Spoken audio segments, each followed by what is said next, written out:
کچھ خاص دلوں کو یہ الہام ہوتے ہیں، محبت معجزہ ہے، معجزے کب عام ہوتے ہیں۔ محبت وہ معجزہ ہے جو خاص لوگوں پر ہوتا ہے، جن پر رب کی رحمت ہوتی ہے۔ ایان علی انہی چنے گئے لوگوں میں سے تھا جسے خاص الخاص دلنشیں کی محبت کے لیے بنایا گیا تھا۔ ایان کی محبت عشق کی معراجوں کو چھو رہی تھی جسے کوئی دشمن نہیں مٹا سکتا تھا۔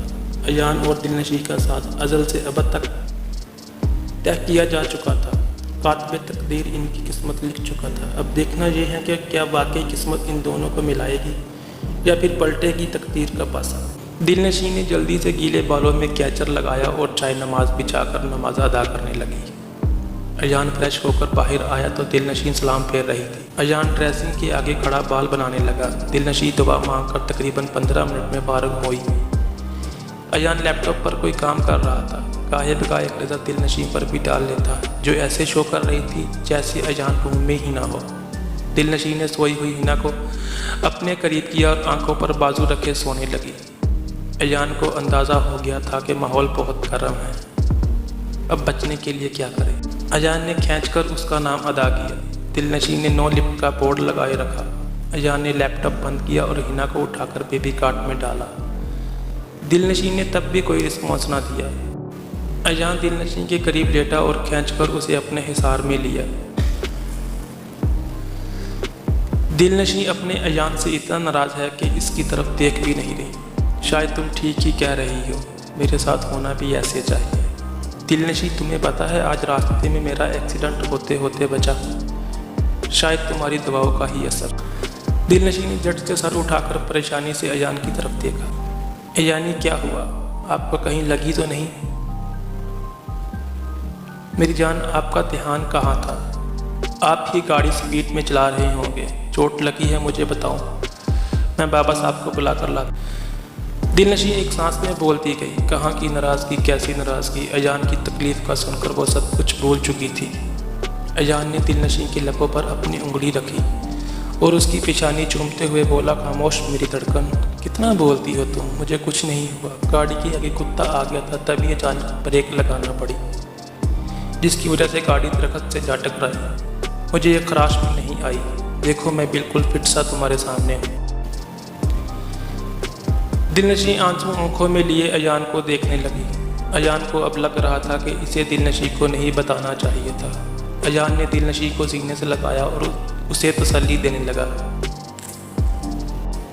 وہ اداس لہجے میں بولی، ایان میری جان، مجھے کبھی چھوڑ کر مت جائیے گا، میں آپ کے بغیر ایک پل نہیں گزار سکتی۔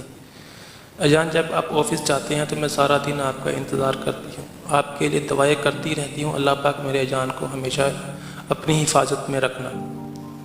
ایان مجھے کبھی مت چھوڑنا، مجھے آپ سے جدا صرف موت کرے گی۔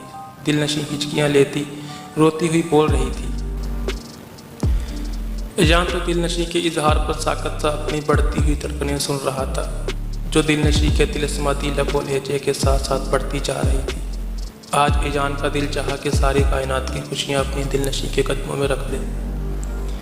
اتنے خوبصورت اظہار پر اس کی دھڑکنوں کا رقص الگ ہی تال پر تھا، جیسے اس وقت وہ اس دنیا میں ہی نہ ہو، ایک الگ ہی دنیا جہاں چاروں طرف محبت کی دنیا رقص کر رہی تھی۔ محبت کے تال پر وہ دو دیوانے اپنی منزل کی طرف رواں دواں تھے۔ سب کچھ ہونے کے باوجود انہیں کسی چیز کی موجودگی محسوس ہی نہیں ہو رہی تھی، صرف اپنی سانسوں کی خوشبو سے ایک دوسرے کو معطر کر رہے تھے۔ ایان نے آنکھیں موندے اپنے خوبصورت زندگی کو تصور کرتے اپنے رب کا شکر ادا کیا جس کی بدولت آج اس کی محبت اس کی محرم کے روپ میں اس کے پاس موجود تھی۔ ایان نے دلنشیں کا چہرہ ٹھوڑی سے تھام کر اونچا کیا اور اس کی آنکھوں میں دیکھنے لگا جو رونے کی وجہ سے سرخ ہو رہی تھی۔ ایان نے دلنشیں کی آنکھوں پر باری باری اپنے لب رکھے۔ دلنشیں نے آنکھیں موندے ایان کے لمس کو خود روح میں اترتا محسوس کیا۔ پورے روم میں صرف ان دونوں کی سانسوں کی آواز گونج رہی تھی۔